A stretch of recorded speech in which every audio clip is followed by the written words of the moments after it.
انا مش جاي اقول لك كلام سمعته قبل كده، ومش هقول لك يوم عرفة ده عظيم لانك عارف، انما هقول لك حاجة تانية.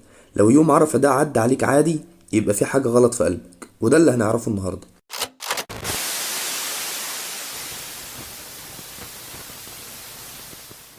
يا صاحبي، في ايام بتعدي وفي ايام بتغير حياتك، ويوم عرفة ده اليوم اللي ممكن يشيل عنك ذنوب سنتين، يوم ممكن يفتح ليك باب الجنة بس لو عرفت تمسكه صح. قال صلى الله عليه وسلم: صيام يوم عرفة احتسب على الله ان يكفر السنة التي قبله والسنة التي بعده. يعني ممكن يبقى عندك ذنوب من 2023 وذنوب هتعملها في 2025 وربنا يغفرهم لك بصيام يوم واحد بس. في حديث عند الإمام مسلم: ما من يوم أكثر من أن يعتق الله فيه عبدا من النار من يوم عرفة.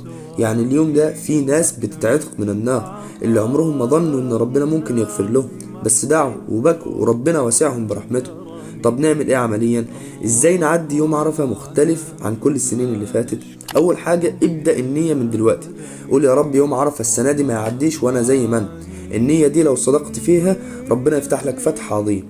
تاني حاجة صيام اليوم كله، حتى لو جسمك تعب، حتى لو الجو حر، افتكر يكفر سنتين كاملين، يغفر سنتين كاملين. دي مش مكافأة سهلة، فاستحمل. تالت حاجة الدعاء آخر اليوم، من بعد العصر لحد المغرب خد لك ساعة لوحدك، اطفي الموبايل واقعد لوحدك وقول يا رب غيرني. ده وقت إجابة. النبي صلى الله عليه وسلم قال: خير الدعاء دعاء يوم عرفة. رابع حاجة الذكر المستمر. قال صلى الله عليه وسلم: أفضل ما قلت أنا والنبيون من قبلي لا إله إلا الله وحده لا شريك له، له الملك وله الحمد وهو على كل شيء قدير. ده ذكر بسيط كده ممكن تفضل تقوله طول اليوم، خلي لسانك رطب به. خامس حاجة صدقة بسيطة بنية القبول، أي مبلغ حتى لو 5 جنيه، بس قول وانت بتطلعها: يا رب اجعلها سبب في غفران. سادس حاجة تسبيح تكبير تحميد طول اليوم. يا أخي قول: الله أكبر الله أكبر الله أكبر لا إله إلا الله، الله أكبر الله أكبر ولله الحمد.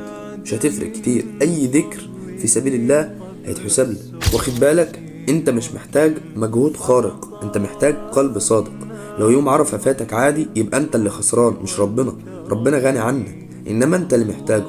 خليني اقولك في الاخر، ما تخليش يوم زي ده يعدي كأنك مش شايف. ما تستناش موسم تاني، وما تأجلش توبتك لبكرة، ممكن بكرة ما يجيش. يمكن يوم عرفة ده هو اقرب يوم بينك وبين الجنة. بلغتكم، فاللهم فاشهد.